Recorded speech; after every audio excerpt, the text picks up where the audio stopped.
বিজনীৰ ক্ৰীড়াসন্থাৰ খেলপথাৰত অনুষ্ঠিত হোৱা বাণিজ্য মেলাত ভাগ লোৱা খাদ্যৰ বিপণীৰ পৰা খাদ্য খাই অসুস্থ 2 কণমানি। চিৰাং জিলাৰ বিজনীৰ ক্ৰীড়াসন্থাৰ খেলপথাৰত অনুষ্ঠিত হৈ আছে ড্ৰিমলেণ্ড ৰাষ্ট্ৰীয় বাণিজ্য মেলা। এই বাণিজ্য মেলাত ভাগ লোৱা খাদ্যৰ বিপণীৰ পৰা ক্ৰয় কৰি খাইছিল 2 কণমানি ছোৱালীয়ে। কেণ্ডি অথবা হাৱাই মিঠাই খাই ক্ৰমান্বয়ে কণমানি 2জনী অসুস্থ হৈ পৰে। পিছত অভিভাৱকসকলে চিকিৎসালয়লৈ লৈ যায় কণমানি 2জনীক। অস্বাস্থ্যকৰ খাদ্য গ্ৰহণ কৰাৰ ফলত অসুস্থ হোৱা বুলি চিকিৎসকে জনায়। পিছত এই বাণিজ্য মেলাত ভাগ লোৱা খাদ্যৰ বিপণীখনত অভিভাৱকৰ লগতে স্থানীয় লোকে বিপণীখনত উপস্থিত হৈ সোধপোছ কৰাত ওলাই পৰিল জুলুঙাত মেকুৰী।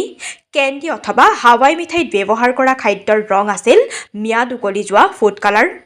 খাদ্যৰ বিপণীখনে মুনাফাৰ লোভত এনেদৰে অস্বাস্থ্যকৰ খাদ্য বিক্ৰী কৰি আহিছিল।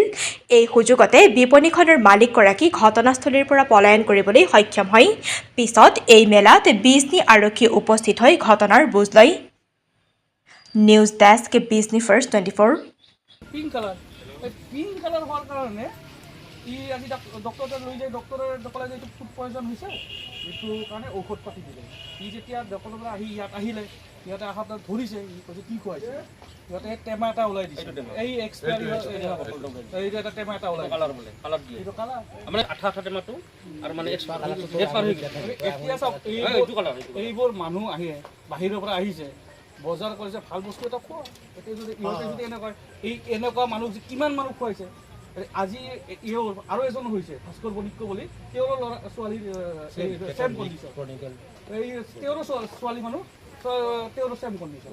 আৰু এনেকুৱা দোকান এখন দিয়ে,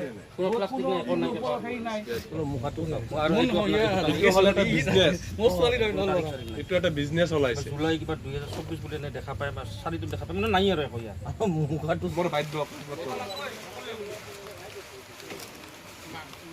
নহয়তো যে পইচা কামাম সেই বেলেগ ভাইৰাছৰ মেডিচিন আনি কিনে এইবাৰে মানে ইয়াৰ পৰা মানে এইটো লৈছিলোঁ, হাৱাই মিঠাই বুলি কয়, এইটো এপেকেট লৈছিলোঁ। ল'ৰাটোৱে ৰাতি মানে ছোৱালীটো খাইছে, খোৱাৰ পিছত পেচাব কৰাৰ পিছত 10টামান বজাত পেচাব কৰোঁতে মানে এনেকুৱা কালাৰ ওলাইছে, অৰেঞ্জ কালাৰ।